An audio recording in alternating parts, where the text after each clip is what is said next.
just like any other injury that I had had in sports before. Like if I had hurt my knee or hurt my ankle, I wasn't worried that I wasn't going to come back. So I had that as sort of a buffer, I would say, to, I realized obviously that I could move. I was also on the ventilator for the first 8 months, so I couldn't breathe either. So it was, clear that it was a very serious injury. Mm. But I didn't think for a long time that I wouldn't be able to come back. And even when I was told by the doctors that, it was serious and that they had no promises for me on whether I was ever going to walk again, I felt like I knew better. I felt like I was going to show them that I was going to be the 1% of those people that do walk again. I was going to find that strength in my mind. I was really all about, you could do anything you put your mind to. So I was going to show them that I was going to put my mind to walking again and I was going to walk someday. So I think that really helped protect my, you know, under my journey of being super devastated by it, again, going from an athlete to not being able to move at all. Uh, and my brain was able to process it and really try to figure out how I was going to still move forward and still be competitive in this life, still go after my success.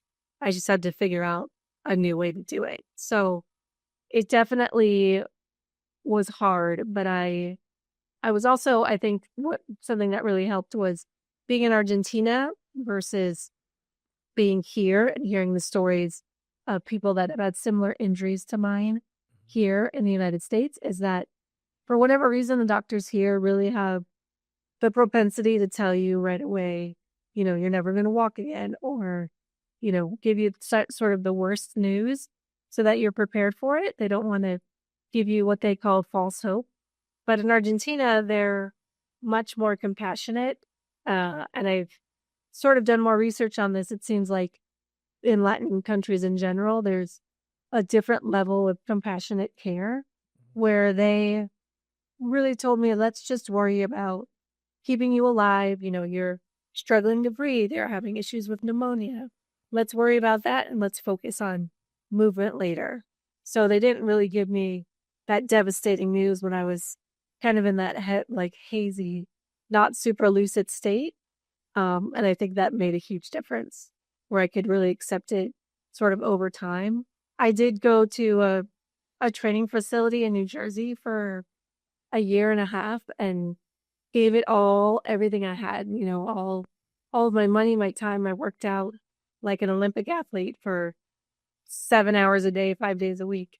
And it was really after that that I had to decide, okay, am I going to keep putting all of my energy into this or am I going to start living my life and, put it on the back burner? I never have really given up on moving again, but now I've sort of put it more in the hands of the scientists to figure out a way to do it because I haven't been able to figure it out yet.